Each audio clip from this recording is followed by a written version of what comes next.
Hi, it's Steve. Today we'd like to show you how to change the friction cable for the door on your dishwasher.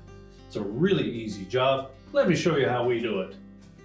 Now, to do this repair, we will need to pull the dishwasher at least part way out of the cabinets. You'll have to come far enough forward that we can access the back frame on that dishwasher.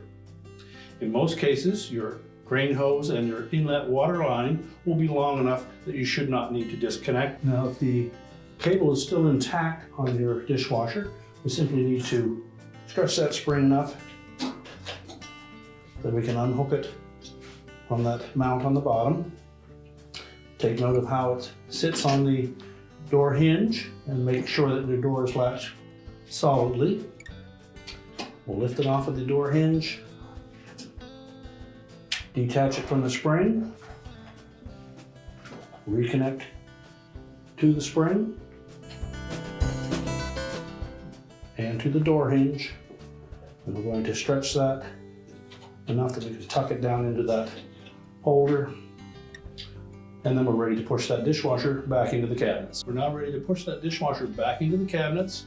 We'll reconnect the two mounting tabs to the bottom of your countertop, turn on our inlet water supply, reconnect the power, and your repair is complete.